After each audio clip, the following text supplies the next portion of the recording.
Hey, Joyful Journeyer, Anita Adams here, your host. And today I want to talk about something that has quietly yet profoundly transformed my life: the power of prayer.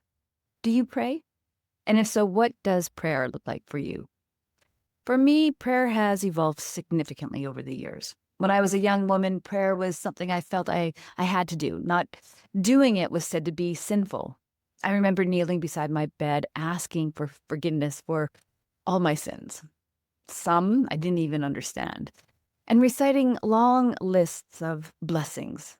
God bless my mom. God bless my sister. God bless all my cousins. Later, I recited the Lord's Prayer: Our Father who art in heaven, hallowed be thy name, over and over, with little thought about what the words meant. It was a ritual I did because I believed that's what I was supposed to do. As I entered my teen years, my prayers became desperate pleas. Help me pass my math test. Help my stepdad not ground me. Help Vince, the cute boy who lives across the street, notice me. When I was 16, I prayed harder than I ever had before. My grandmother, a devout Christian who spent more time on her knees than anyone I've ever known, fell into a coma. I begged God to bring her back, convinced that if anyone deserved divine intervention, it was her. But God didn't intervene. And when my grandmother passed, so too did any desire to pray. I stopped the nightly ritual. I stopped asking for forgiveness. I stopped reaching out. It wasn't until my children were born many years later that I found myself praying again. Simple, protective prayers. Please keep them safe. Please keep my family safe.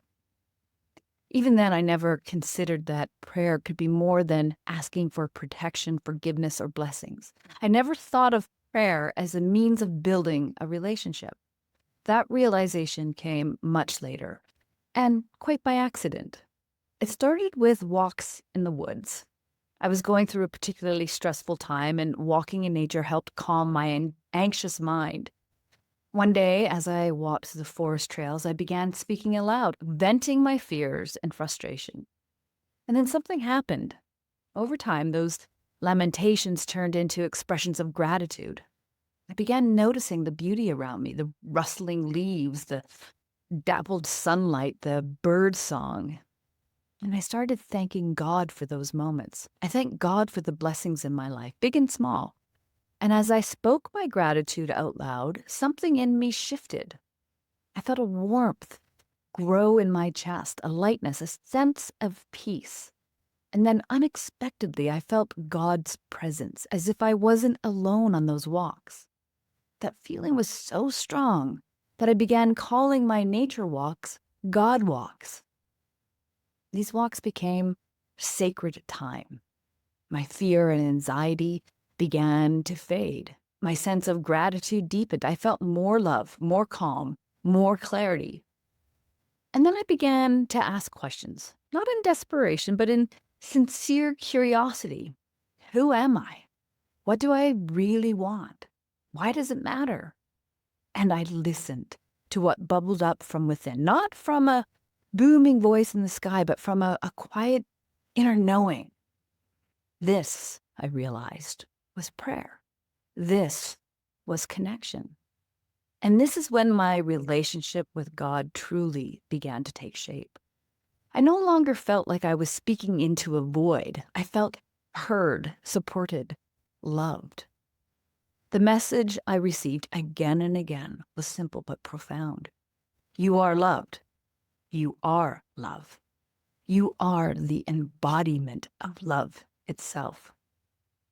I continue to receive that message daily, and I believe it's one we are all meant to hear. Let me say it again, because maybe you need to hear it too. You are loved. You are love. You are the embodiment of love itself.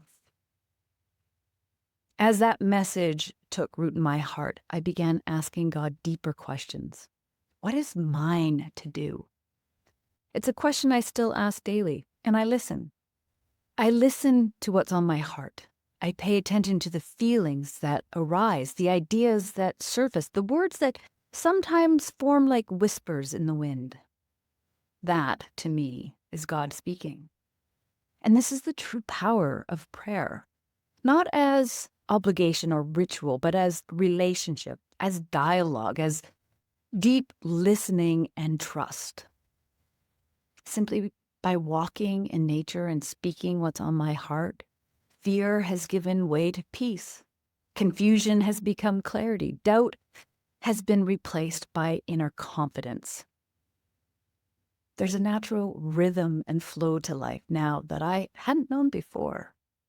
And it all began with those simple conversations with God on the trails behind my house.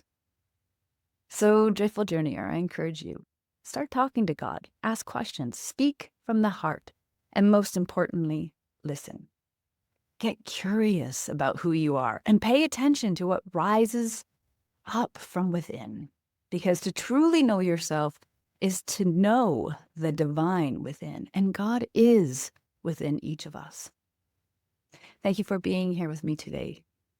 Until next time, may your journey be joyful and full of soulful connection.